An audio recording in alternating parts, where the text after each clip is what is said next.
അസ്സലാമു അലൈക്കും. നോമ്പ് തുറക്കുന്ന സമയത്ത് എണ്ണയിൽ നിന്ന് മുക്കി പൊരിക്കാത്ത രീതിയിലുള്ള ഒരു സ്നാക്സ് ആണെങ്കിൽ അതാവില്ലേ എല്ലാവർക്കും കൂടുതൽ ഇഷ്ടമുണ്ടാവുക. വളരെ പെട്ടെന്ന് ഈസി ആയിട്ടും നല്ല ടേസ്റ്റി ആയിട്ടും ഉണ്ടാക്കിയെടുക്കാൻ വേണ്ടിയിട്ട് പറ്റിയ അങ്ങനെ ഒരു സ്നാക്സ് ആയിട്ടാണ് ഇന്ന് വന്നിട്ടുള്ളത്. അപ്പോൾ നമുക്ക് വീഡിയോയിലേക്ക് പോവാം. വീഡിയോ കണ്ടുനോക്കുക. കണ്ടുകൊണ്ടിരിക്കുമ്പോൾ ഇഷ്ടമാവുകയാണെങ്കിൽ നിങ്ങളുടെ എല്ലാ സപ്പോർട്ടും ഉണ്ടാവുക. ഇതിന് വേണ്ടിയിട്ട് ഒരു പാനിലേക്ക് ഞാനിതാ 2.5 ടേബിൾ സ്പൂൺ വെളിച്ചെണ്ണ ഒഴിച്ച് കൊടുത്തിട്ടുണ്ട്. പിന്നെ ബോൺലെസ് ചിക്കനാണ് എടുത്തിട്ടുള്ളത്. ചെറിയ പീസാക്കിയിട്ടാണ് നമ്മളിത് കട്ട് ചെയ്തിട്ടുള്ളത്. ഇഞ്ചി വെളുത്തുള്ളിയുടെയും പേസ്റ്റും അതുപോലെ തന്നെ ഉപ്പ്, മഞ്ഞൾപ്പൊടി, മുളക് പൊടി ഇതെല്ലാം കൂടി ഒന്ന് മിക്സാക്കി എടുത്തിട്ടുള്ള ചിക്കനാണ്. ഈ ഒരു ചിക്കന് നമുക്കൊന്ന് ഫ്രൈ ആക്കി എടുക്കാം.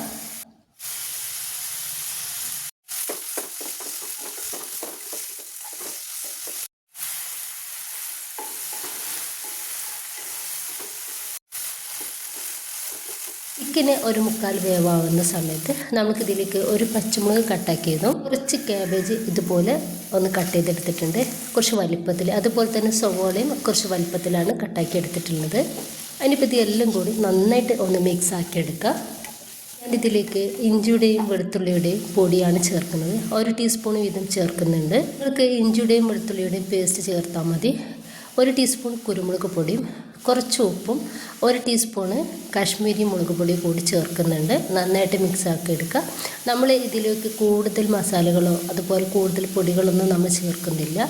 വളരെ കുറച്ച് പൊടികളൊക്കെ ചേർത്തിട്ടാണ് നമ്മൾ ഈ ഒരു സ്നാക്സ് ഉണ്ടാക്കിയെടുക്കുന്നത്. നന്നായിട്ടൊന്ന് മിക്സ് ആക്കി എടുക്കുക. വെജിറ്റബിൾസ് നമുക്ക് ഒരു പകുതി വേവാവുന്ന സമയത്ത് ഇതിലേക്ക് ഞാനിതാ ഒരു 1/4 കപ്പ് പാലിൽ 1 ടീസ്പൂൺ കോൺഫ്ലവർ എടുത്തിട്ടുണ്ട്. അത് ഈ ഒരു പാലിൽ നന്നായിട്ടൊന്ന് മിക്സ് ആക്കി എടുക്കുന്നുണ്ട്. അപ്പോൾ നമ്മുടെ ഒരു ഫില്ലിങ്ങിന് ഒരു ചെറിയ ഗ്രേവിയിൽ നല്ലൊരു തിക്നെസ് കിട്ടാൻ വേണ്ടിയിട്ടാണ് നമ്മളിങ്ങനെ ചെയ്തെടുക്കുന്നത്. ഇനിയിപ്പോൾ നമുക്ക് ഈ ഒരു ഫില്ലിങ്ങിലേക്ക് ഇത് ഒഴിച്ചു കൊടുക്കാം. നന്നായിട്ട് ഒന്ന് മിക്സ് ആക്കി എടുക്കുക. ഈ ഒരു കോൺഫ്ലവർ നമുക്ക് ഒന്ന് ചെറുതായിട്ട് വേവായിട്ട് കിട്ടിയാൽ മാത്രം മതി. ഇത്രയും ആയിക്കഴിഞ്ഞാൽ നമുക്ക് ഗ്യാസ് ഓഫ് ചെയ്ത് വെക്കാം. ഇപ്പോൾ ഇതൊന്ന് റെഡി ആയിട്ടുണ്ട്. നമുക്കിത് ചൂടാറാൻ വേണ്ടിയിട്ട് ഒന്ന് മാറ്റി വെക്കാം. ഇപ്പം ഞാൻ 1 കപ്പ് മൈദ എടുത്തിട്ട് ഒന്ന് കുഴച്ചിട്ട് ഇതുപോലെ ഒരു 5 ബോൾസുകളാക്കി എടുത്തിട്ടുണ്ട്. ടോപ്പിലേക്ക് കുറച്ച് മൈദ തൂവി കൊടുത്തിട്ട് അതിൽ നിന്നൊരു ബോൾസ് എടുത്തിട്ട് നമ്മൾ ചപ്പാത്തിയൊക്കെ പരത്തിയെടുക്കുന്ന ആ ഒരു രീതിയിൽ ഒന്ന് പരത്തിയെടുക്കുക.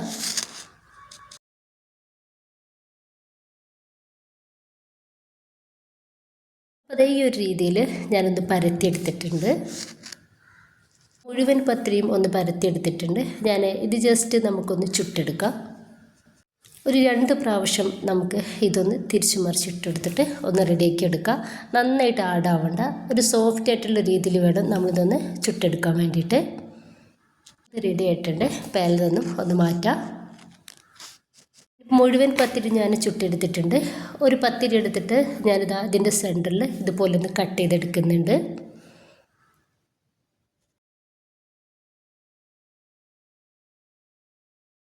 എന്നിട്ട് അതിൽ നിന്നും ഒരു കഷ്ണം എടുത്തിട്ടുണ്ട്. ഇനിയിപ്പോൾ ഇത് ചില്ലി ഓയിലാണ് കേട്ടോ. ഇത് എല്ലാവരുടെ കയ്യിലും ഉണ്ടാവണമെന്നില്ല. അപ്പോൾ ഞാൻ ഇതിൻ്റെ വീഡിയോ ഇട്ടിട്ടുണ്ടായിരുന്നു കേട്ടോ. അപ്പോൾ ആവശ്യമുള്ളവർക്ക് കാണാവുന്നതാണ്. ഇനിയിപ്പോൾ ഇത് വേണമെങ്കിൽ മാത്രം നിങ്ങളിതിൽ ചേർത്ത് കൊടുത്താൽ മതി. ഇനിയിപ്പോൾ നിങ്ങൾക്ക് മയോണൈസോ അല്ലെങ്കിൽ ടൊമാറ്റോ സോസൊക്കെ ഇതുപോലെ ഒന്ന് തേച്ച് കൊടുക്കാവുന്നതാണ്. ഇത് തേച്ചെടുക്കുന്ന സമയത്ത് നമ്മുടെ ഒരു സ്നാക്സിന് ഒന്നുകൂടി ടേസ്റ്റ് കൂടുതലായിരിക്കും. ഇനിയിപ്പോൾ ഞാൻ എടുത്തിട്ടുള്ളത് ആ ഒരു കേബേജാണ് കേട്ടോ. കേബേജ് ഇതുപോലെ ഒന്ന് അധികം വലുപ്പത്തിലൊന്ന് കട്ട് ചെയ്തെടുത്തിട്ടുണ്ട്.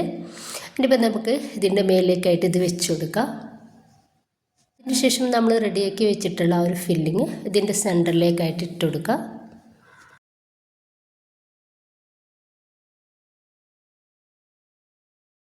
ഇനി നമുക്ക് ഇതുപോലെ ഒന്ന് മടക്കി കൊടുക്കാം. 2 സൈഡിലും നമുക്ക് ഇതുപോലെ ഒന്ന് മടക്കി കൊടുക്കാം.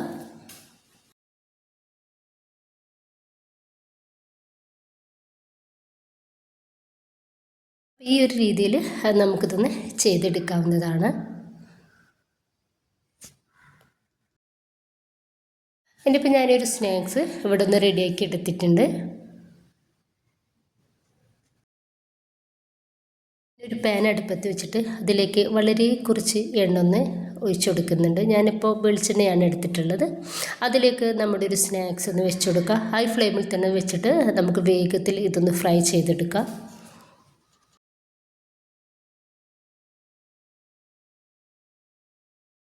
ഭാഗം ഒന്ന് റെഡി ആയിട്ട് കിട്ടിയാൽ നമുക്കിതൊന്ന് മറിച്ചിട്ട് കൊടുക്കാം. ഒരു 2 പ്രാവശ്യം നമുക്കിതുപോലെ ഒന്ന് മറിച്ചിട്ട് കൊടുത്താൽ മാത്രം മതി. അപ്പോൾ നമ്മുടെ ഒരു സ്നാക്സ് റെഡി ആയിട്ടുണ്ട്. അപ്പോൾ നമുക്കിത് പാനിൽ നിന്നും എടുത്ത് മാറ്റാം.